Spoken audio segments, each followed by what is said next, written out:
Ok, aqui falamos sobre isso, né? Acionistas.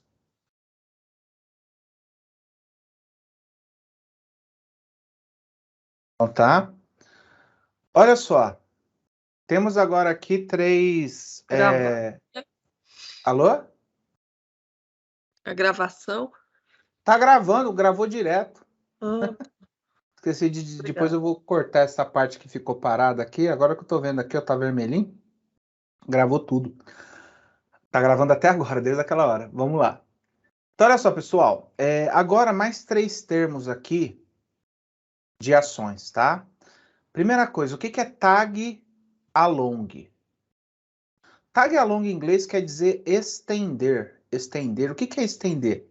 Se eu sou acionista controlador e vendo a minha ação por R$ 40 para alguma empresa, essa empresa também tem que pagar para vocês em torno de, no mínimo, 80% desse valor, certo? Então, se eu fizer eu sou um acionista controlador, eu sou o que manda, eu tenho 60% da empresa na minha mão, aí eu optei, ó, 60% da empresa, optei por vender por 40. Se um acionista pequenininho quiser vender a 40 também, o cara que comprou essas minhas ações a R$ 40 também vai ter que pagar para os outros. Isso é para dificultar que eu venda, né? Que eu faça alguma coisa. Isso é chamado de tag along, ó. Garante que o comprador das ações dos controladores faça uma oferta pública ao acionista minoritário ou aos acionistas minoritários de um percentual mínimo sobre o valor pago pelas ações do bloco que mandava na empresa. Tipo assim, né? Nós somos sócios. Se você negociar a sua parte, você que é o dono aí, negociar a sua parte a R$ 70 por ação, o cara que comprar 70 seu também tem que comprar a minha 70, viu? Ou no mínimo é 80% desse valor. Então, esse é um mecanismo para proteger o acionista minoritário, né? Porque ele garante aí que o outro lá só vai comprar se fizer a mesma oferta, uma oferta generosa também para os minoritários, ok? Então, isso é tag along. Outra história, lembra que nós vimos lá em direitos do acionista tinha preferência de subscrição? Então, ela também pode ser chamada no CPA 20 de bônus de subscrição, ó. Preferência do acionista em adquirir novas ações de uma empresa durante uma operação de aumento de capital. A instituição oferece este benefício antecipadamente para os seus acionistas, na proporção das ações que esses possuírem. Então, é uma outra. O bônus de subscrição é isso. Você já é acionista meu, e aí eu vou lançar mais ações no mercado, eu ofereço para você primeiro. Fala assim, ó, você quer tal. Se você, entendeu? Aí você. Essa que mais cai, tá? Bônus de subscrição. Tagalong cai muito pouco, ainda mais no Brasil é pouco utilizado, mas esse daqui, bônus. E outra questão, fontes de informação. Para a Ambima, para a CVM, tem essas três fontes de informação aqui, ó, relatório de administração, demonstração financeira e parecer do auditor independente, que são fontes oficiais de informação da empresa. Qualquer coisa que saia disso daí não é uma fonte de informação oficial, tá? Notícia na imprensa, relatório não, como que se chama? Coletiva de imprensa, enfim. O que que é fonte de informação? Conjunto de informações que os administradores das empresas fornecem aos acionistas. Quais são essas fontes?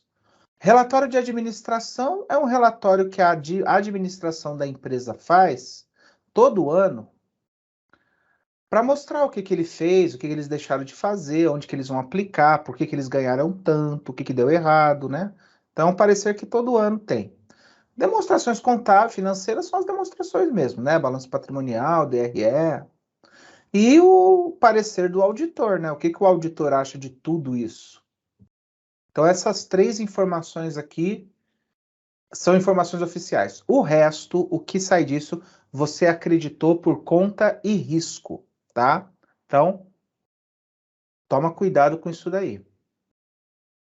Tag along, mais ou menos, mas esses dois aqui de baixo, sim, tá? Bom, outra coisa que nós temos que ver em ações é a diferença da análise. O que é análise fundamentalista e análise técnica, né? Que tanto fala por aí quando você vai comprar ações. Bom, gente, análise fundamentalista, o próprio nome já fala, ó. Ela gosta dos fundamentos da empresa, ela analisa a contabilidade, olha lá, os indicadores de desempenho. Então, o cara, quando vai comprar uma ação, ele pode avaliar, né? Puta, será que eu compro agora? Será que tá barato? Será que tá caro? Como que tá? A análise fundamentalista, ela analisa exatamente essa parte contábil, né? Estratégia de investimentos, o mercado, que é análise setorial, eficiência administrativa, tem a ver com uma análise aquela que a gente já está mais acostumado a ver, né? Uma análise holística, né? Uma análise mais abrangente aí dos principalmente dos indicadores econômicos. Deixa eu colocar em amarelo aqui. Indicadores de desempenho da empresa. É uma análise técnica, não, desculpa, é uma análise é, de contábil, né, da empresa. E a análise técnica, que a gente acha que é uma análise contábil, não tem nada a ver. A análise técnica, ela se baseia no preço da ação. Quer ver, ó? Projeta a tendência de valorização ou desvalorização com base na observação do comportamento passado dos preços. Certo? Porque, vê bem, se você olha uma ação, o analista gráfico, vou fazer um gráfico aqui embaixo, tá? Ó. Se uma ação tá assim, tá andando assim durante o período, e de repente ela faz isso daqui, ela sobe e fica aqui, essa fase que ela tá, vamos dizer que ela tá bem aqui, essa parte aqui, ó, é uma parte que é melhor você vender a ação do que você comprar, porque ela já subiu muito, ó, ela já deu uma subida legal aqui, ela já tá num ponto muito longe do que ela efetivamente anda, né? Ela tá num preço muito acima do que ela é negociada. Então, nesse caso, então o analista gráfico, ele não está nem aí se a contabilidade está indicando para comprar, ele está assim, a ação está cara. Pelo preço passado dela, então, entendeu? Ele vai analisar o gráfico. Por isso que falar analista técnico, gráfico, ele se preocupa com essa questão, tá? Ó. Os analistas gráficos usam como base o comportamento passado do investimento para avaliar o comportamento futuro do ativo, indicar os melhores momentos de compra e venda. Palavra-chave para analista técnico é o valor da ação, é o preço da ação. Entendeu? É a tendência de preço. Ele acredita que esses variáveis os indicadores tal, já estão embutidos, ó. O acompanhamento da tendência, de novo aqui, ó, do preço é determinante, ignora os fundamentos, pois consideram que eles já estão embutidos no valor. O cara fala assim, mas a contabilidade achou que o indicador aqui tá bom. Cara, já está embutido no preço da ação. O que você está achando agora, você tinha que ter achado há um mês antes, ó, quando a ação estava aqui embaixo, e não aqui em cima. Então ele é preço, certo? O analista gráfico já e o analista fundamentalista já se preocupa com os índices da ação, né? As métricas, os múltiplos, né? Então agora nós vamos ver duas formas de analisar ações pelo modo de analista fundamentalista. Tá? A análise fundamentalista utiliza essa questão aqui de múltiplo de mercado, fluxo de caixa descontado. O que é isso? Vamos lá. Isso daqui são formas de você ver se a ação tá cara ou tá barata, tá? Ó, se tá na hora de comprar ou tá na hora de vender a ação. Então, olha só, primeira coisa que a gente tem que se ligar nesses dois aqui, tá? Tanto os múltiplos como os fluxos demonstram quanto tempo uma empresa demora para se pagar. Então, 2 pontos. Quanto menor esses índices, melhor. Isso daqui é importante, ó. Todos esses índices, já vou dar um resumão para você assim, ó. Quando a Ambima perguntar para você, você tem uma empresa que tem um múltiplo de 5, a outra de 8, a outra de 10 e a outra de 12. Se ela perguntar tanto o múltiplo de mercado para você, analisando os múltiplos de mercado da empresa A, B, C ou D, vimos que os números são esses. Qual que é a melhor? Vai sempre na menor, tá? Vai sempre aqui na menor. Por quê? Esse número está indicando que ela demora 5 anos para se pagar. 5 anos para se pagar. Essa outra 12 aqui, ela demora 12 anos para se pagar. Então, esses múltiplos, eles... Então, a primeira coisa que a gente tem que ver é isso. A Ambima, ela vai... O que ela mais pergunta é essa parte interpretativa, tá? Vamos ver o porquê. Olha só. Eu vou falar dos dois... Tem dois múltiplos e dois fluxos de caixa. O múltiplo, ele faz o seguinte. Por que que chega nesse número? Aliás, já vou falar assim. Por que que ele chega nesse número de 5? Pensa assim, pessoal. Quer ver? Deixa eu apagar aqui, apagar toda a tinta. Uma empresa vale 100 mil. 100. E ela tem de lucro 10. Você percebeu o seguinte? Aqui é o lucro dela e aqui é o valor dela. Então, ela vale 100, ela tem de lucro 10. Se nós pegarmos 10, 100 dividir por 10, vai dar 10. O que que isso quer dizer?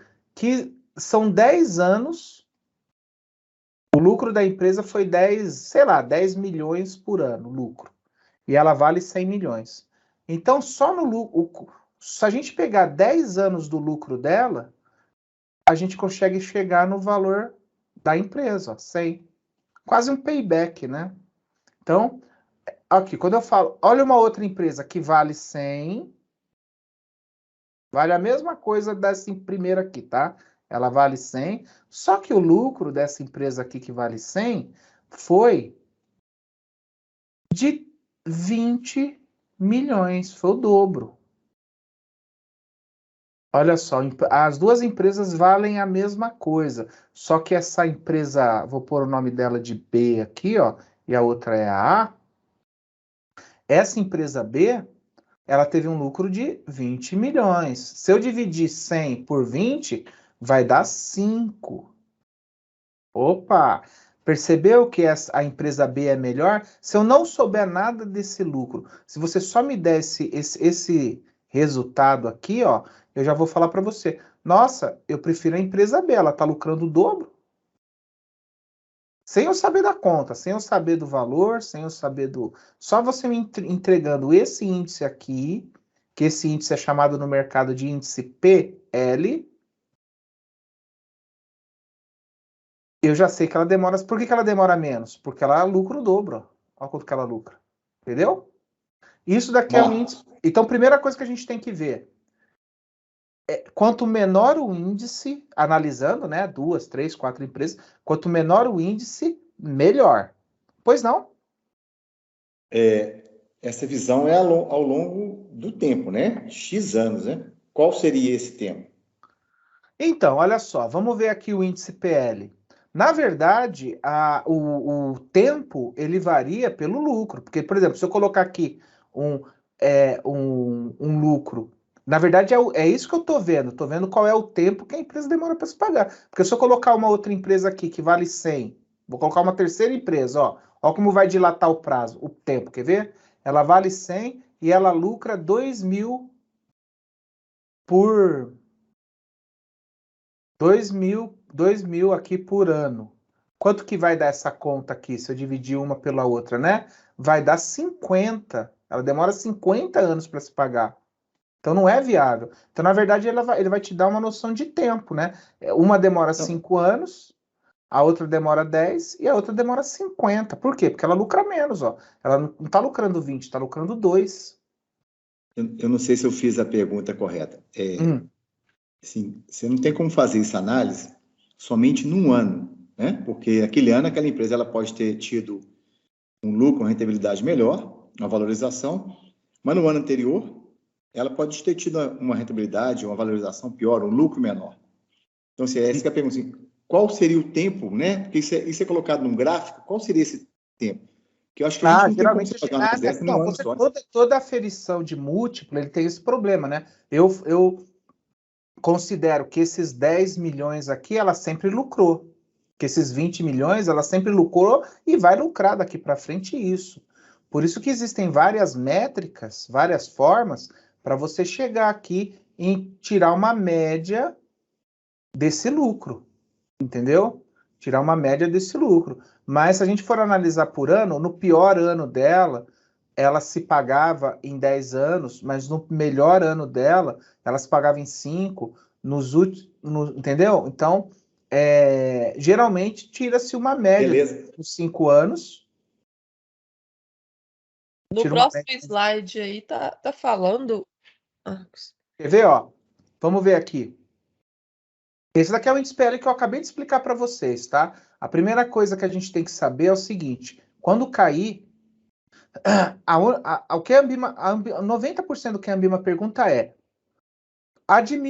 analise qual que é melhor, os 5, 10, 15 ou 20? Vai no menor. Ela, olha lá, representa o número de exercícios necessários em anos para que o investidor recupere o investimento, se o lucro líquido fosse distribuído integralmente. Então, o índice PL, ele pega o lucro líquido da empresa, certo? E cai naquela... Todo cálculo de payback, VPL, TIR, PL, EV/EBITDA, ele tem esse mesmo problema, certo? Qual que é o problema? Que o colega falou aí. Marcos, mas esses que você está colocando de lucro, 20 milhões aqui, foi do último ano ou foi uma média? Porque o último ano foi o ano que ela mais rendeu na vida dela. Então você está pensando que os próximos 5 anos ela vai render, continuar rendendo isso? É isso que você está... Então, essas premissas que a gente fala em valuation, né, isso daqui é uma matéria que chama valuation, né? Quando valorar a empresa.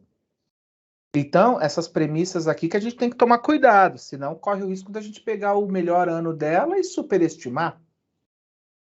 Mas isso seria um outro cálculo. Lá no CE a gente já tira... Mas a média são 5 anos, tá? Tira uma média de 5 anos, uma média ponderada. E aí Mas aí tá falando que é do último exercício, ó, no próximo.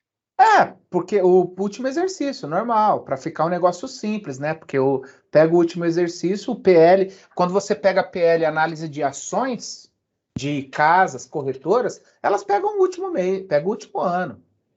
Quando é uma análise mais elaborada, tal, pega a média móvel, tem formas melhores de fazer isso. Mas quando a gente pega análise de PL, payback também, quando você pega payback, você vai fazer análise de payback, você pega o último ano. Mas a gente sabe que, tecnicamente, é melhor pegar uma média, né? Porque senão dá aqueles problemas que a gente pegar um ano que... né? Mas aí, se você pegar muito atrás, o cara vai falar, mas peraí, cara, esse ano aqui tá com a nova diretoria que vai ficar mais 10 anos. Por que você vai querer usar outra diretoria que era outra estratégia? Com essa estratégia que nós fizemos no ano passado e que a gente vai perpetuar essa estratégia porque deu certo, entendeu? Então, tem coisas de tudo que é lado, né? Tem defesa para tudo que é lado aqui. Então, olha só, lucro líquido, pega o valor, porque como é um índice também que você pega no balanço da empresa, o certo seria, né? Toda vez que você pega um índice, é pegar uma média para não ficar tendenciosa. Mas em mercado financeiro, os caras não pegam média, né? Eles pegam qual é o último número disponível. O valor de mercado da empresa. Quanto que vale a empresa? E qual que é o lucro líquido dela? Divide um pelo outro, né? O resultado indica o número de anos necessários para o investidor recuperar o capital investido. Quanto menor, melhor. Isso é importante, tá? Se uma ação tem índice PL de 5, significa que o prazo previsto para retorno do investimento é de 5 anos. Né? Que nem eu falei. Tem gente que não gosta do lucro líquido. Fala, meu lucro líquido é dose, hein? É depois que tirar depreciação, amortização, receita financeira, despesa. Eu prefiro o lucro bruto, ou o lucro da atividade. É aí que entra um índice igualzinho a esse, o que muda é que ao invés do cara dividir o valor da ação pelo lucro líquido, ele vai dividir pelo lucro bruto. Esse índice tem um nome um pouquinho diferente. Chama EV/EBITDA. EV, Enterprise Value, né? Valor da empresa, e EBITDA é a sigla em inglês de juros, earning before, juros antes de pagar impostos, depreciação, amortização. Então, é o valor da empresa dividido pelo lucro bruto. É o lucro antes de pagar imposto. Imposto é taxas aqui, né? Taxas, interest, que é juros, depreciação, né? Então, ó, o EV/EBITDA tem a mesma metodologia do PL. Então, 99% do que cai, gente, eles vão dar lá 8, 5, 4 e 12. E vai falar, analisando o índice PL, qual das ações abaixo é a melhor em termos de performance? É a que se paga em menos tempo. Se falar índice EV/EBITDA, é a mesma metodologia, é o que se paga em menos tempo, certo? Agora, se perguntar para vocês qual é a diferença do índice PL para o índice EV/EBITDA, é o divisor, né? O divisor do índice PL é o lucro líquido e o divisor do EV/EBITDA é o lucro bruto. O tá? numerador aí dessa aí tem uma diferença também, né? Menos do que a companhia deve. Oi? O numerador desse aí também tem esse menos do que a companhia deve. Ah, tá. Se a gente for refinar aí, o pessoal fala, pega o valor da empresa e tira a dívida, né? É que a Ambima não explora mais o certo do EV/EBITDA, depende também. Se você fizer de forma financeira, tem acadêmicos que falam que é melhor tirar o valor da dívida da empresa porque não está no valor da empresa, tem que descontar.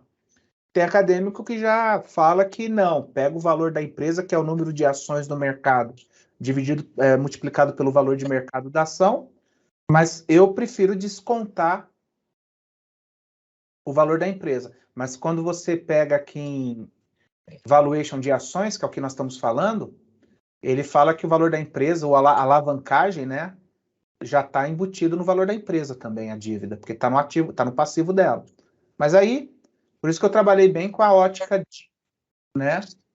Então, olha só, o EV/EBITDA tem a mesma metodologia, já falei isso, né? A diferença é que ele considera o lucro bruto, isto é, antes de pagar juros, impostos, depreciação e amortização, e não o lucro líquido.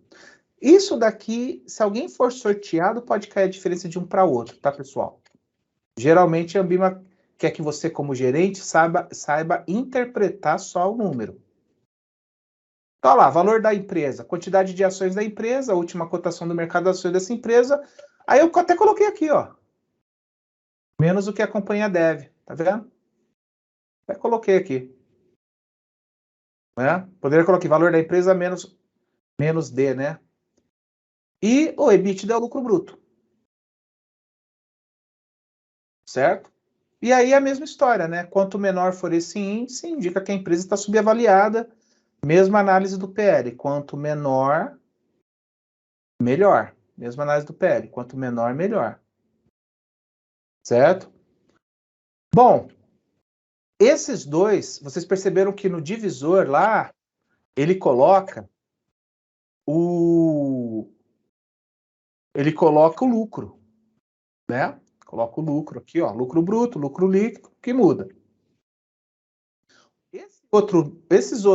Esse outro índice que chama fluxo de caixa descontado, olha o que ele usa aqui, fluxo de caixa.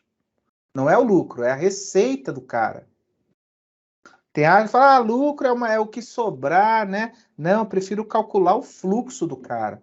Então, tudo bem. Você pode usar o fluxo de caixa operacional,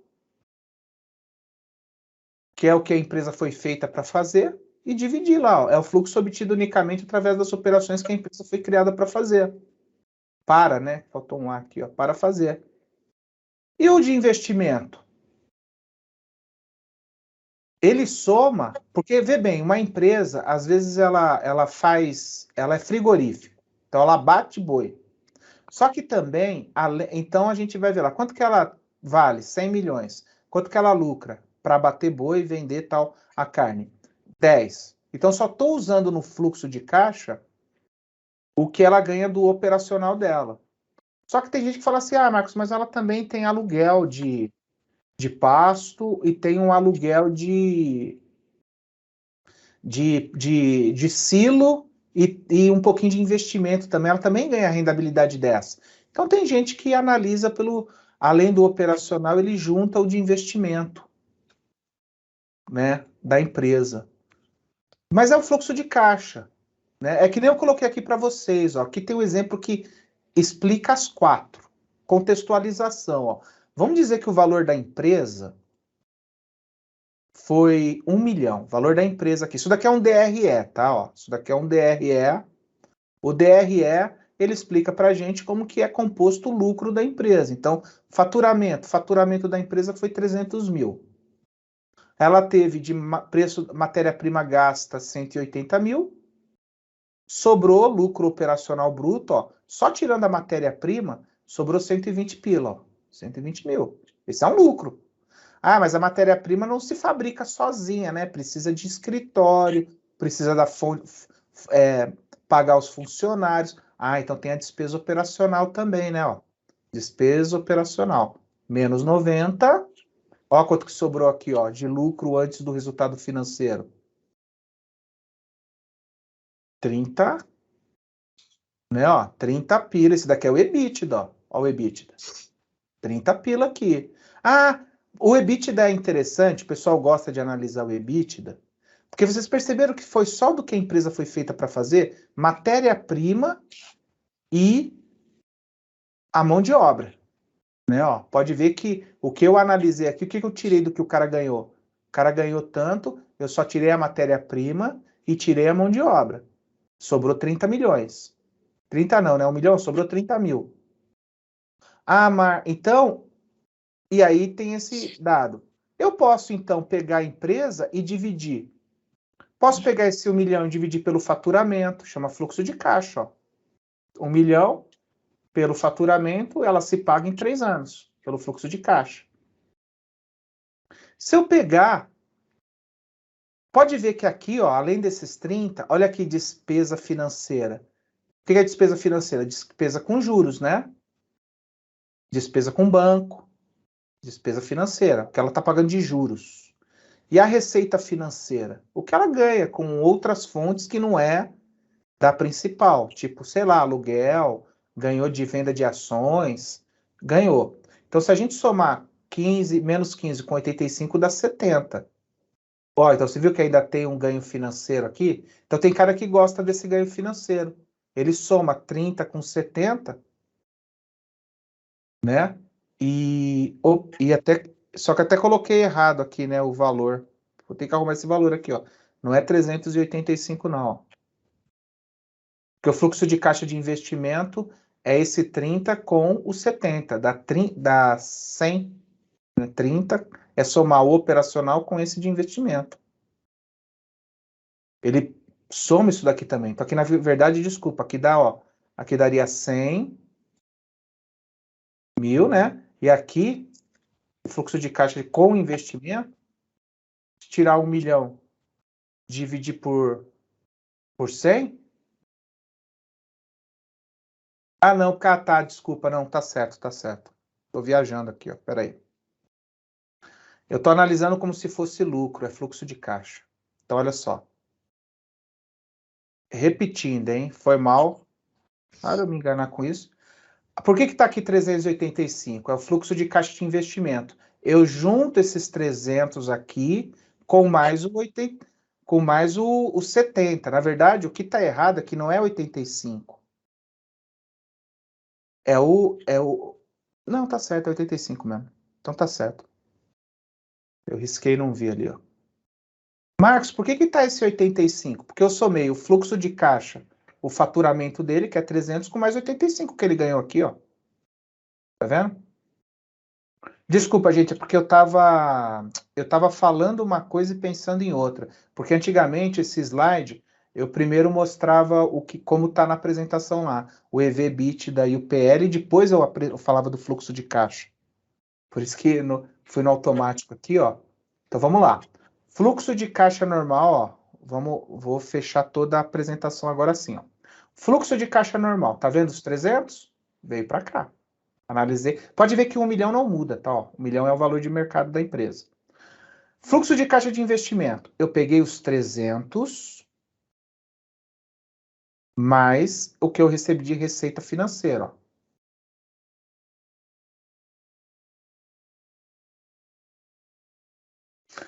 EV/EBITDA.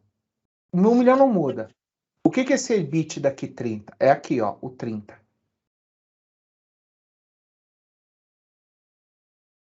Certo? Eu vou pegar o EBITDA. E o lucro líquido? Você viu que o lucro líquido está maior que o lucro bruto porque a minha receita financeira foi legal, ó, 70 pila? Olha como a receita financeira lá pode inflar o lucro líquido. Olha o lucro líquido aqui. Então, qual que é melhor, Marcos? Não, cara, na verdade você está analisando vários índices. Na verdade, você tem que comparar também se esse índice está subindo ou descendo durante o ano. Que nem uma coisa que o pessoal faz é pegar esses índices, puxar esse mês, o outro mês, ou se não, o outro ano, outro ano, e ver se no decorrer de 5 anos os índices estão subindo, se estão subindo, a empresa está ficando mais cara. Se estão caindo é bom. Porque quanto menor esse índice, melhor. A empresa se paga mais. Entendeu? Então, resumo da ópera aqui. Agora eu expliquei certinho. Resumo da ópera. Vai cair as questões para vocês e vai perguntar. Qual que é melhor? 3... Vamos dizer que aqui fosse tudo fluxo de caixa. 3, 2, 33 ou 17? Então o cara vai, ó, 33, né? Não, esse 33 anos para se pagar, esse daqui 3 anos, né? 2 anos e pouco, 3 anos, entendeu? Então, quanto menor, melhor. Agora, qual índice que é melhor? Pô, cara, isso depende muito de empresa para empresa, aí já é uma outra história, tá? Então, o principal aqui é decorar que quanto maior, melhor. Raramente a Ambima pergunta, mas o que contextualiza o fluxo de caixa? O que contextualiza qual a diferença de índice PL para EV/EBITDA, né? Então ela pode perguntar isso daí, mas é raro, tá? Porque, na verdade, ela sabe, né, que quem está fazendo o curso, quem está fazendo a prova é bancário, e bancário não mexe muito com isso. Mas temos aí. Bom, outra coisa importante para a gente ver em ações é o que é o Ibovespa e o IBRX e o IBRX50, tá? Principalmente o Ibovespa, que é o que é perguntado para vocês. Para o CPA 20, esses índices aqui, ó, da Bolsa, quais são os índices que nós vamos ver? São esses três, tá? Ibovespa, IBRX100 e o ISE. O que é isso? Primeiramente, por que índice, né? A Bolsa, ela tem 400 ações, se a gente for ver. Vale, Petrobras, Braskem, Lojas Americanas, Magazine Luiza, 400. Então tem vários setores diferentes, né? Tem o setor financeiro, Bradesco, Santander, Banco do Brasil, Itaú, e tem os setores. Esses índices é justamente para mostrar como esses setores estão andando, se a ação está subindo, está caindo, né? Então, a Bovespa, que é a Bolsa de Valores, conhecida por nós como B3, coleta, organiza e divulga uma série de informações. Os índices são umas dessas informações e são indicadores de desempenho de um conjunto de ações. Para que eles são importantes? Para mostrar o comportamento. Como que está o comportamento de mercado das ações de crédito, das ações financeiras, das ações de construção, das ações... A gente vê isso em fundos, né? Fundos de construção civil, fundos de empresas, fundos de instituição financeira, fundo não sei do quê, fundo não sei da onde. Então, os índices mostram o comportamento de um segmento específico, servem como benchmark. O que a Ambima pergunta no CPA 20 são esses três índices. Ibovespa, IBRX e o ISE, tá? O que é o Ibovespa? Como que a gente monta o Ibovespa? O Ibovespa hoje tem 67 ações. Pô, Marcos, mas tinha 400 a bolsa toda? Mas das 400, só 67 já movimenta 80% do mercado financeiro. Então, o que é o Ibovespa? Reavaliado a cada 4 meses, o índice é resultado de uma carteira teórica de ativos. Pode colocar aqui uma vírgula. Composta pelas ações das companhias listadas na Bolsa, correspondam a cerca de 80% do número de negócios e do volume financeiro do nosso mercado de capitais. Então, isso daqui que a gente tem que saber, ó. As ações do Ibovespa, para entrar no Ibovespa, faz assim. Quais são as ações que movimentam 80% da Bolsa? Bom, só Vale, Petrobras, Banco do Brasil, Itaú e Ambev já movimenta 30%, para você ver, né? 4 empresas já movimenta 30%. Então, poxa, quais são as ações que representam 80% da empresa? Então, é isso que o Ibovespa, quando você vê um fundo Ibovespa, na verdade você está replicando o comportamento das ações das empresas que representaram 80% do que foi do que movimenta de negócios na bolsa, ok? Isso, te perguntar, Marcos, isso normalmente, esse grau de concentração acontece em outros países, em outras bolsas, não? Pensa o seguinte, né? Deixa eu ver se a luz aqui voltou. Já liguei a bateria. Deixa eu ver se eu consigo ligar agora que minha luz voltou. Bacana. Olha só. Não, poxa, bolsa do mercado, bolsa americana, né? A NICE. A NICE, ela tem, o Brasil tem 400 ações, mais ou menos. A NICE, que é New York Exchange Commission, né? Que é a bolsa americana, não, New York Exchange Commission é a CVM americana, né? É New York S de... Puta, tava na minha boca agora. Aqui. Bom, enfim, ela tem 2.500 ações. É muito mais pulverizado. Lá tem o SP500, são as 500 ações mais negociadas. Ó o Brasil. O Brasil são 67 ações mais negociadas. New York Stock de ações, né? Exchange de bolsa. NICE americana é New York Exchange.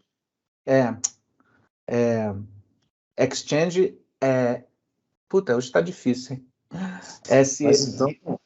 Entendeu? Então é uma puta numa concentração, né? Stock Exchange. Stock de ações em inglês, exchange de bolsa. Então, pô, cara, é muita concentração. Por isso que muitos investidores preferem o IBRX 100, que são as 100 ações mais negociadas. Aumenta um pouco o leque. Entendeu? Por isso que existe o IBRX 100. O Ibovespa tem muito investidor que fala assim, cara, pega 67 ações, tem 5 lá que já pega 60% do índice, não serve como benchmark. Eu nem invisto nessas ações grandes, eu invisto em H. Pardini, lojas americanas, eu invisto em Localiza, entendeu? Eu não invisto nessas ações Vale, Petrobras, Banco do Brasil. Um cara pode pensar. Então foi isso mesmo que você falou. O Ibovespa, ele concentra muito, né? Porque, infelizmente, o Brasil... Tudo bem que do ano passado para cá aumentou bastante o número de CPFs na Bolsa.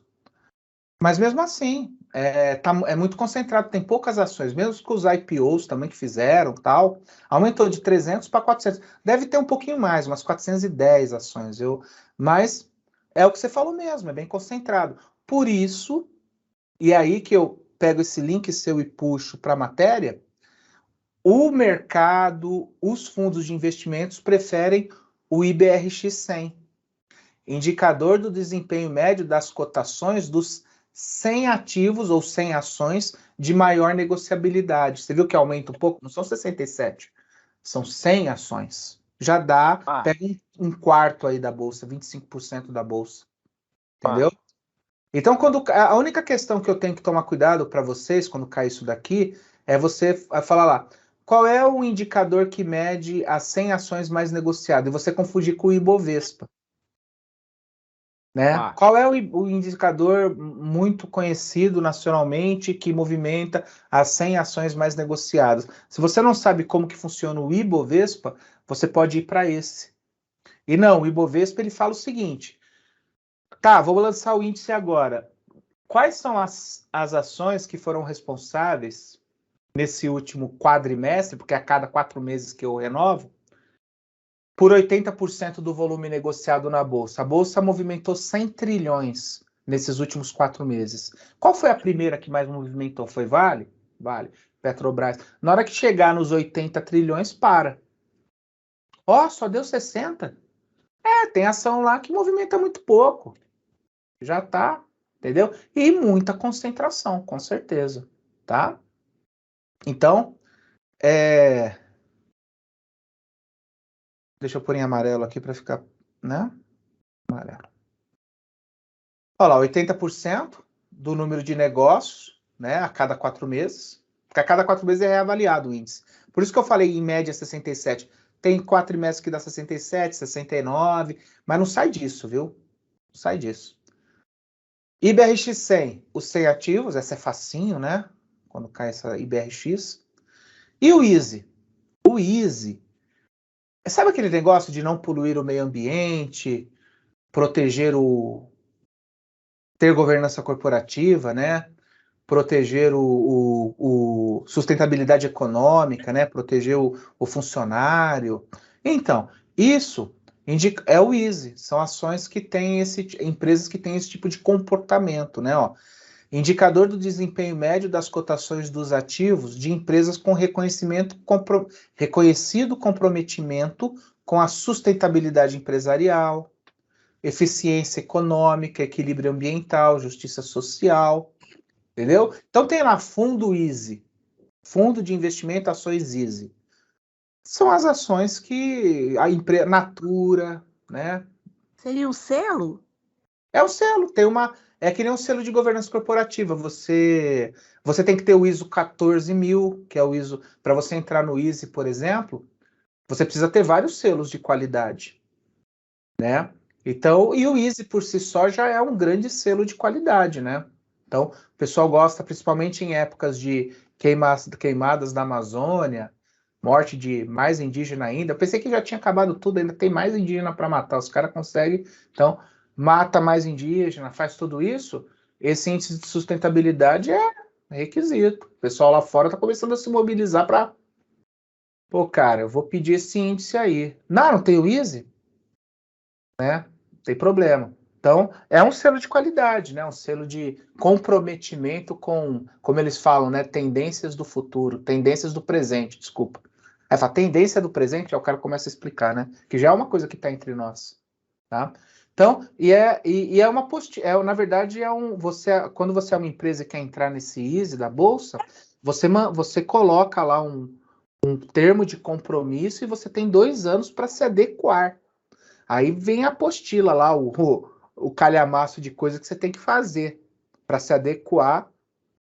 E você tem um prazo lá de 2 anos, mas a partir do momento que você assina a intenção, você já é considerado, tá? Então esse quando cai é fácil, é só você se ligar no nome e não confundir o Ibovespa com o IBRX, tá? Porque às vezes você lê o termo do IBRX, se você não conhecer que o Ibovespa é um representativo de ações que foram responsáveis por 80% do que foi negociado, que é para pegar o PIB mesmo, né? Pegar quem está movimentando ali.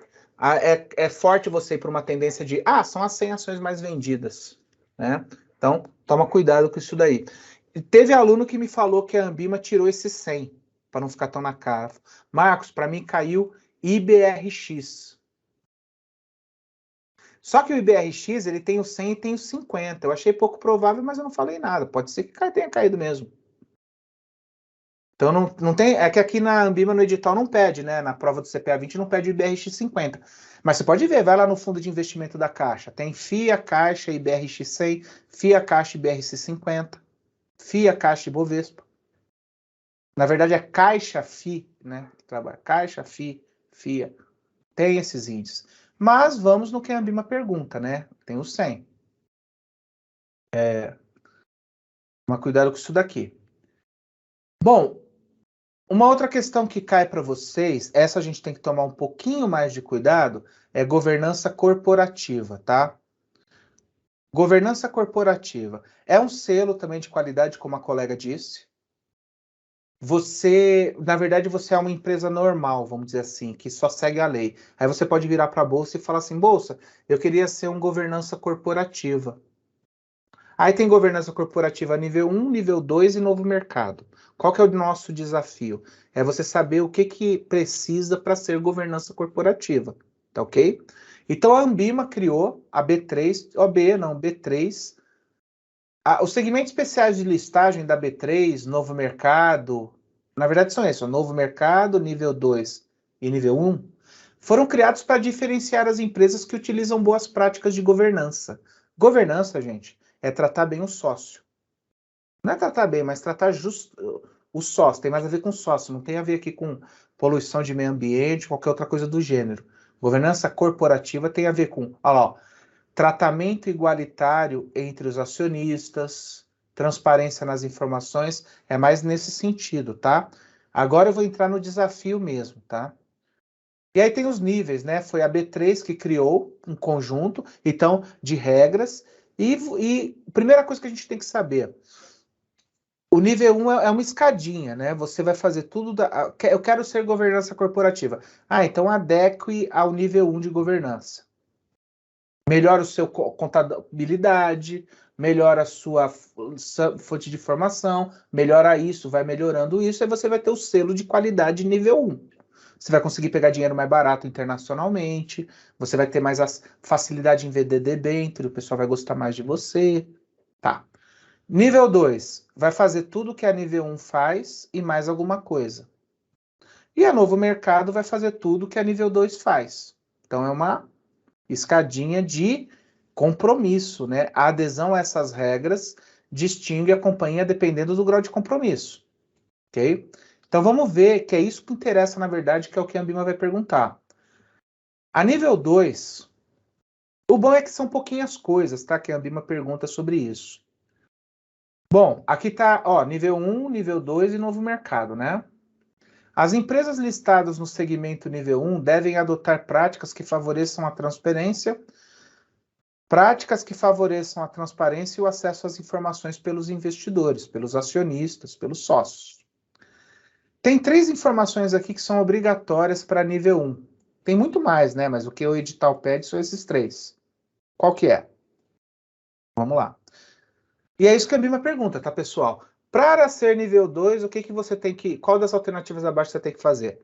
Bom, primeiro, eu não tenho que divulgar só o que a lei pede. Eu tenho um calendário de informações adicionais. Divulgam informações adicionais às exigidas em lei, como, por exemplo, um calendário anual de eventos. Na verdade, a Ambima só pega essa parte aqui, tá? Ó. Divulgam informações adicionais às exigidas em lei. A lei vai até um certo ponto. Eu falo, não, mas eu também informo isso, olha aqui isso. Então, tem informações adicionais que ela informa. Além da lei. É claro, né? Adicional, além da lei. Outra que eu acho que é... Eu acho não, né? É a que mais cai. Free float mínimo de 25%.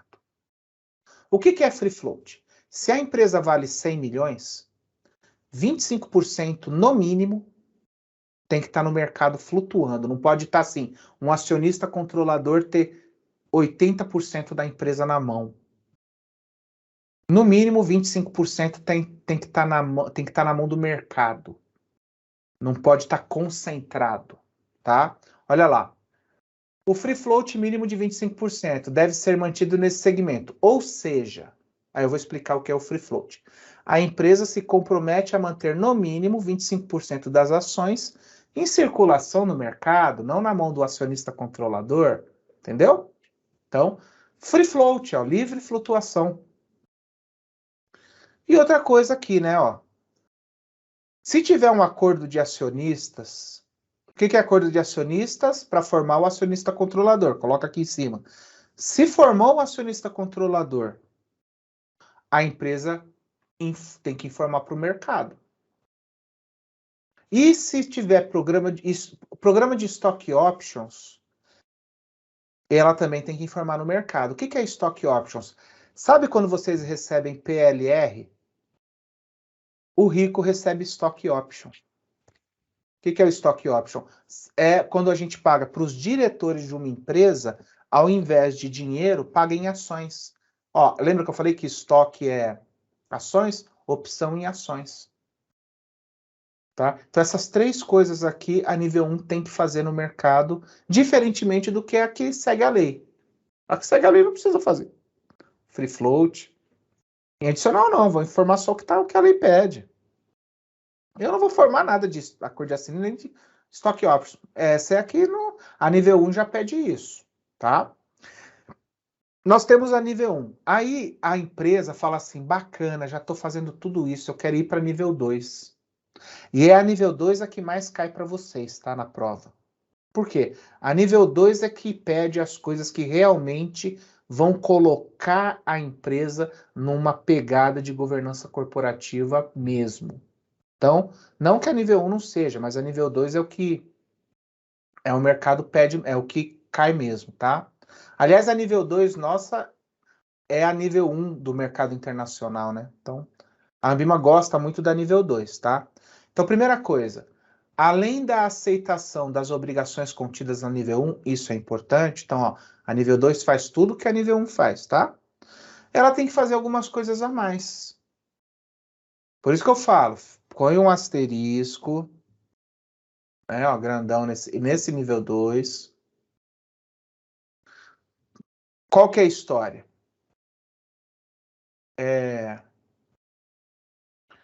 Informações contábeis traduzidas para o inglês. Ó, quando você for fazer a contabilidade sua, faz também no modelo, os GAAP lá, o modelo americano de contabilidade, para todo mundo do mundo poder analisar a sua empresa, tá?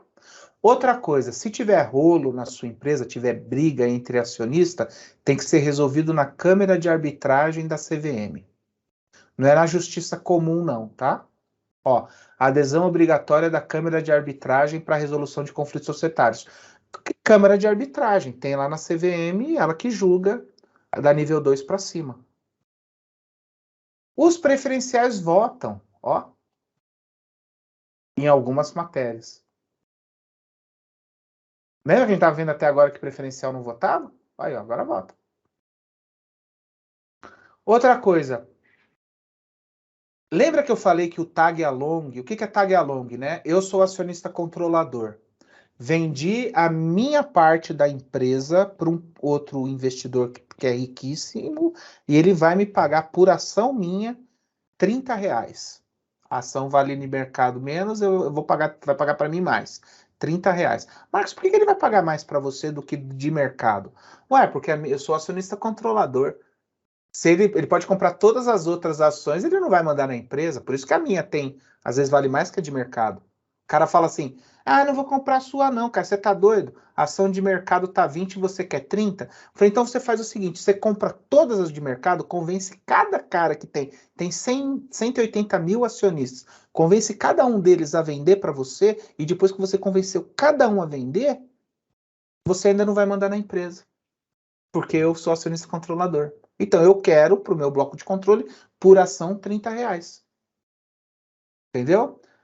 E aí, o tag along, o que é? Na governança nível 2, se ele pagar 30 para mim, ele tem que pagar 30 para vocês. Olha lá, ó.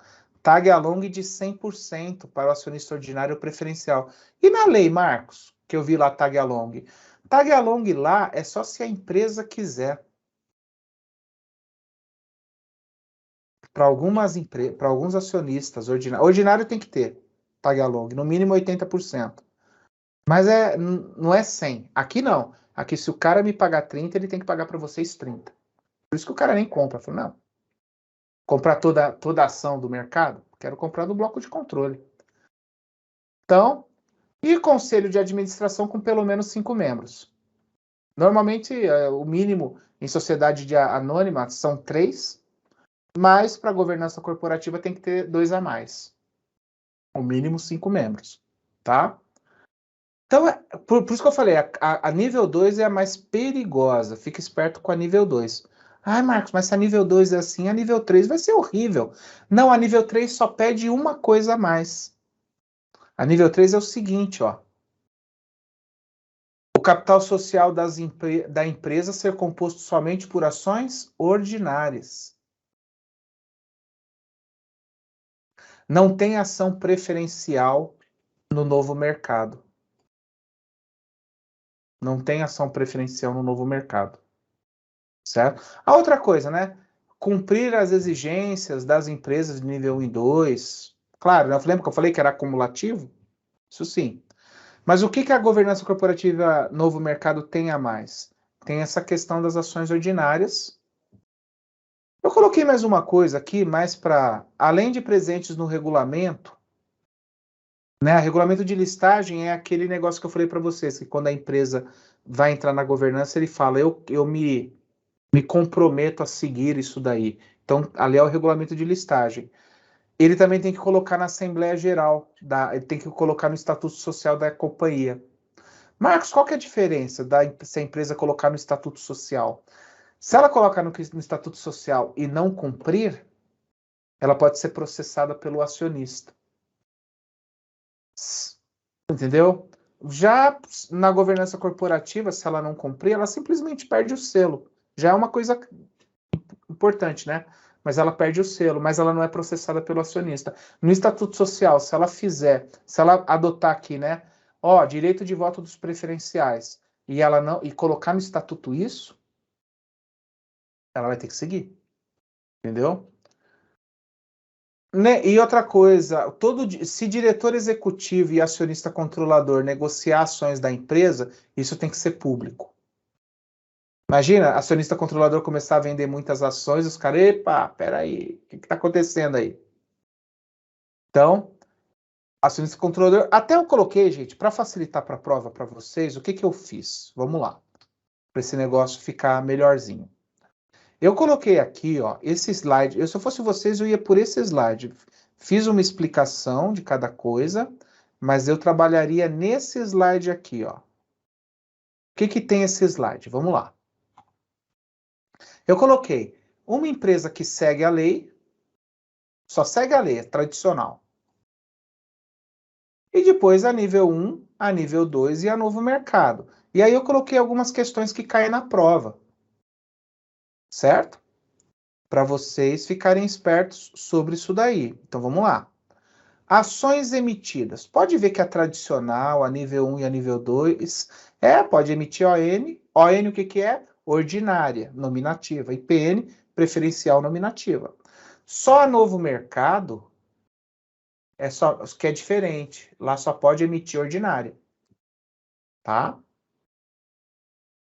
Deixa eu colocar uma outra cor aqui para ficar mais tchan. Free float.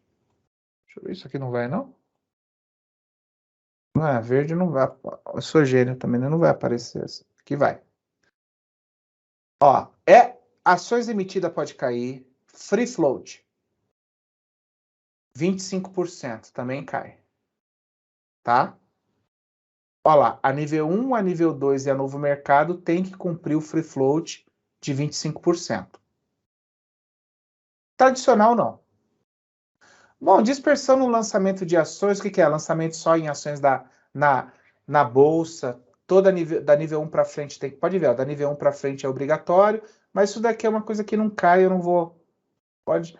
Composição do conselho de administração, isso é importante, pode ver que aqui são 3 membros, a tradicional e a nível 2, pode ver que daqui para frente, é só a nível 2 para frente que movimenta, aqui já são 5, tá vendo, Mínimo de 5 membros. Mudou?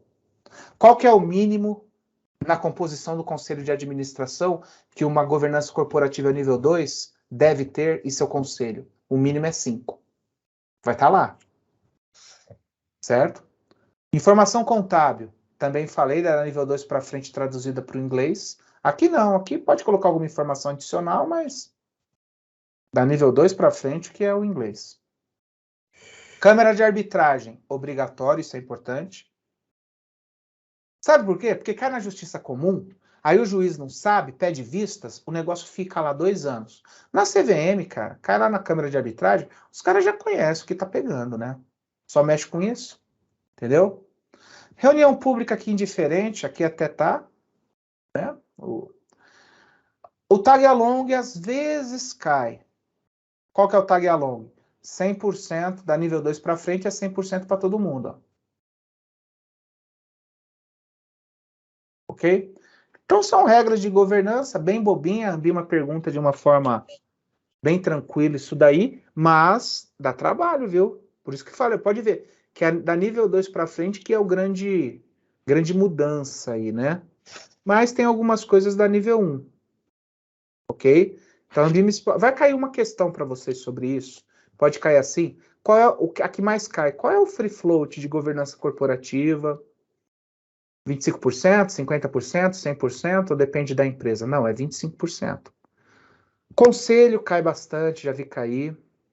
E o negócio de câmara de arbitragem, tá? Da governança abaixo, quais que é obrigatório recorrer à câmara de arbitragem? A nível 2 e o novo mercado. Beleza? Então isso é uma questão bem decoreba mesmo, a gente tem que tomar cuidado. Não gosto de questão decoreba, né? Mas aqui, né? Não tem jeito.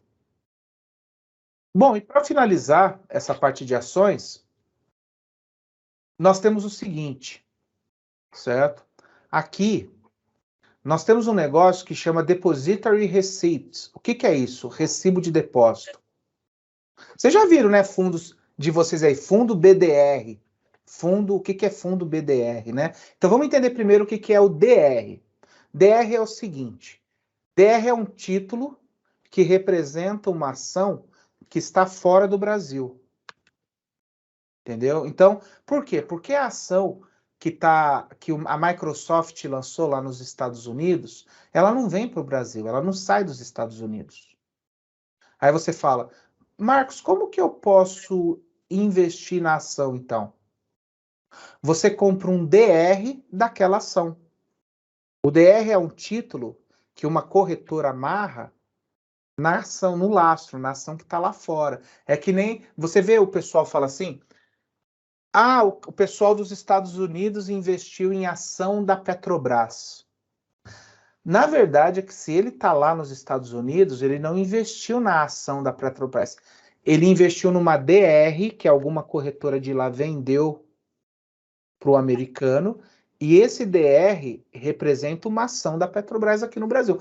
Porque a ação da Petrobras, ela não sai do lugar da onde que ela foi emitida. Por isso que a XP, quando foi lançar ações no mercado, ela lançou na Bolsa Americana, para vender já para geral, americano. Por quê? Se ela lançasse aqui, ela teria que vender para o pessoal de lá via DR. Entendeu? Então, a primeira coisa que a gente tem que entender. O que são DRs? Recibos de depósitos. São títulos negociados em um país que tem como lastro ações de uma empresa que está instalada fora desse país. Então é pro cara, isso daqui foi criado porque o americano tem grana e fala assim, eu queria investir em ações lá do Brasil, da Argentina, como que eu faço? Ele teria que vir abrir uma conta numa corretora brasileira, papapá. Para evitar isso, a corretora americana fala, deixa comigo, eu vou comprar uma ação lá no Brasil, de uma corretora que é parceira minha, custodio lá no Brasil, e eu emito um título para você lastreado naquela ação. Se a ação subir, esse título seu sobe. E vai virar um telefone sem fio. Na hora que você pedir para me ligar, para vender, eu falo para ele vender, ele vende lá, eu pego e te transfiro. E eu vou cobrar uma taxa por essa intermediação. Porque é uma intermediação transoceânica. Não é não, né? Porque americano, Brasil, acho que é o mesmo oceano. Mas é intercontinental. Também não é, porque é o mesmo continente. Então, sei lá, entre países. Mas saiu do país, tem que ter o lance do DR, entendeu? Então, como que funciona isso? Tem dois. Ah, Marcos, você falou que é DR, por que agora veio com esse B e A? Pelo amor de Deus, o que é isso? Isso daqui é o seguinte, pessoal. Esse prefixo B é onde que a DR é vendida. Tipo, BDR. É um DR vendido no Brasil. Olha lá. São valores imobiliários. Isso daqui que é importante que a BIM explora, tá? Que possuem como lastro ativo, geralmente ações emitidas no exterior. Como ações de companhias estrangeiras não podem ser negociadas diretamente no mercado brasileiro, os papéis ficam lá fora. E os DRs são vendidos aqui. Então, quando você vê assim um fundo BDR da Caixa que ela tem, o que são esses BDRs aqui? São DRs que representam ações da Apple, ações da Microsoft, Coca-Cola, sei lá. Estou falando das empresas famosas, mas na verdade são milhões de empresas que o gestor da Viter vai escolher. Mas qual que é a lógica? todas as ações, o lastro, é tudo lá fora. E não precisa ser só americano, não. Pode ser americano, Alibaba, lá da China, enfim. Pode ser de qualquer lugar do mundo. Só que essas ações que estão fora do Brasil, elas não vêm para o Brasil. Então, o que acontece? Essas ações ficam lá no país de origem dela e é emitido aqui no Brasil um título, que é o tal do DR, para representar essas ações. Então, é feita uma amarração entre as corretoras e eu falo, compra para mim aí 1 milhão em ações da Apple. O cara compra lá 1 milhão em ações da Apple. Guarda aí, é minha, hein? Aí ele subscreve no meu nome como corretor e eu, como corretora, lanço um BDR para vocês comprarem. Claro que o BDR eu já amarrei com aquela ação. Então, se aquela ação valorizar ou desvalorizar, esse BDR desvaloriza ou valoriza. Entendeu? Aí na hora que valorizou, você fala, Marcos, vende para mim esse BDR? Eu falo, beleza, vendi. O que eu vou fazer? Eu não vou vender daqui, o BDR é só um título. Eu vou ligar pro cara lá dos Estados Unidos, vende para mim essa BDR aí, essa ação. O cara vende, ele vai ganhar a grana dele, vai ganhar a grana da venda das ações, repassa para mim e eu repasso para você. Entendeu? Então, o que a gente tem que saber? Esse BDR aqui é vendido no Brasil. E o ADR, que foi como tudo começou? O ADR, A de American, americano, um recibo de depósito do americano. Ele é vendido nos Estados Unidos, o ADR. São recibos de ações, olha lá, emitidos nos Estados Unidos. Então, se um cara americano lá quer comprar ação da Petrobras, ele vira para a corretora dele e fala, eu quero ação da Petrobras. A corretora vai falar, não dá. O que eu vou te fazer é o seguinte, eu vou comprar ações da Petrobras lá no Brasil, que eu tenho banco, corretora lá, tenho link com eles, vou comprar, vai ficar lá. O que eu vou te vender é um título que representa aquela ação. Tá? Ah, mas a ação lá tá R$30, você tá me cobrando aqui 50? Meu amigo, porque eu tenho que pagar a corretagem da ação da corretora que tá comprando lá e tô cobrando a sua. Então tem muita gente interveniente aqui. Entendeu? Então, o que a Ambima vai perguntar para vocês, na verdade, é a seguinte.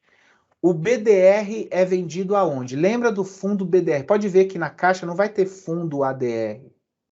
Por quê? Porque o ADR é um título que gira lá nos Estados Unidos, não gira aqui. Entendeu? E o BDR é um título que só gira aqui no Brasil. O que é o BDR? São títulos que representam ações que estão fora do Brasil. Tá? O principal é esse negócio que eu coloquei para vocês aqui, né? Aqui, ó, emitidos nos Estados Unidos e emitido no Brasil. Onde que cada um é emitido? Isso é importante, tá?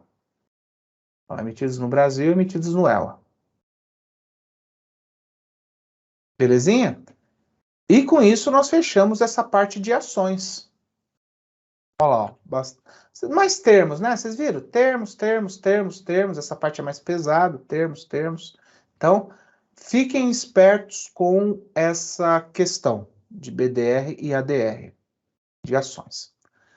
Pessoal, o próximo módulo, que